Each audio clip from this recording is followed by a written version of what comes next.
আপোনালোকে আজি দেখিছে যে আমাৰ মনোনয়ন পত্ৰ ইয়াতে দাখিল কৰা হ'ল আৰু এই মনোনয়ন পত্ৰ দাখিল কৰা সময়ত ইমান যে মানুহ আহিছে আপোনালোকে দেখিছে আৰু ইয়াতে আজি জইনিং কৰিবলৈ আহিছে ইয়াতে আছে এটা টাউন ওদালগুৰি ভৈৰৱকুণ্ড ব্লকৰ সমষ্টিৰ আন্দাৰতে গতিকে এইটো কি কয় ইয়াৰ জৰিয়তে এইটোৱে দেখা দিয়ে বা এইটোৱে কয় যে এইটোৱে কয় ৰাইজৰ আগত যে আমি আপোনালোকৰ আপোনালোকৰ লগত আছো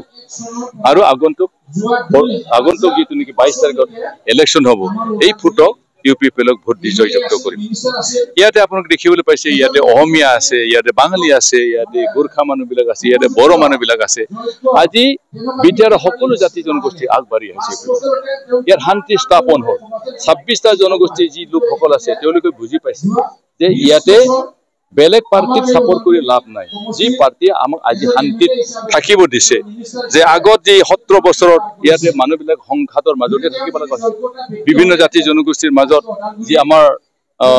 পাৰস্পৰিক যে এটা মৰম স্নেহ আছিলে যি হাতামপৰীয়া আমাৰ ভাতৃত্ববোধ আছিলে এইটো ছিগি গৈছিলে কিন্তু আজি এই সকলো আকৌ আমাৰ মাজত আহিল ইয়াকে বুজি পাই ইয়াতে মানুহবিলাকে আহিছে আমি কোনো এটা ৰাজনীতি কৰা নাই যি ৰাজনীতিৰ জৰিয়তে আমি মানুহবিলাকক ধৰ্ম ভিত্তিত আমি ডিভাইড কৰো এনেকা ৰাজনীতিটো আমি কৰা নাই বিটিআৰৰ আজি 26টা জনগোষ্ঠীৰ লোকসকল আছে তেওঁলোকৰ বিভিন্ন ধৰ্ম বিভিন্ন ভগৱানক তেওঁলোকে ভগৱানক তেওঁলোকে কি কলে worship কৰে তেওঁলোকে সেৱা কৰে কিন্তু তেওঁলোকক আমি ধৰ্ম ভিত্তিটো কোনো এটা আমি পাৰ্থক্য নকৰো আৰু এইটোৱে আমাৰ প্ৰিন্সিপাল গতিকে no hatred politics here we never accept hatred politics among the people আমাৰ ৰাইজৰ মাজত আমি কোনো এটা hatred politics আমি নকৰো হিন্দু মুছলিম আমি নকৰো হিন্দু খ্ৰীষ্টান আমি নকৰো আমি বিটিআৰ সকলোৱে ভাই হিচাপে আমি আগব বিচাৰিছো আৰু এইটোৱে ইউপিপিএলৰ নীতি আদৰ্শ গতিকে মানুহবিলাকে এনে এটা ৰাইজে যি আগবাঢ়ি আহিছে ইউপিপিএলৰ এটা একেবাৰে ইনডিপেন্ডেন্টলি এটা চৰকাৰ গঠন কৰিব বিচাৰাটো আজি বিপিএফে ভয় খাইছে তেওঁলোকে বেলেগ পাৰ্টিৰ লগত যোগাযোগ হলিও বেলেগ পাৰ্টিৰ লগত এলায়েন্স থাকি হলিও আমাক হাৰাব চেষ্টা কৰিছে কিন্তু বিটিআৰ ৰাইজে এনে শক্তিশালী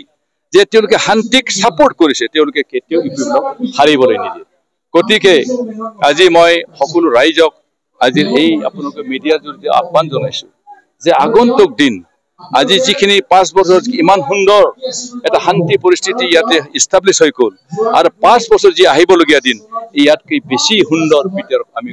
গঢ়ি তুলিব লাগিব ইয়াৰ কাৰণে সকলো জাতি জনগোষ্ঠী সচেতন মহল আপোনালোকে সকলোৱে দায়িত্ব আছে ইয়াকে সকলো দায়িত্বটো লৈ পেলাই আমি আগুৱাই যাব লাগিব এইটোৱে মোৰ আহ্বান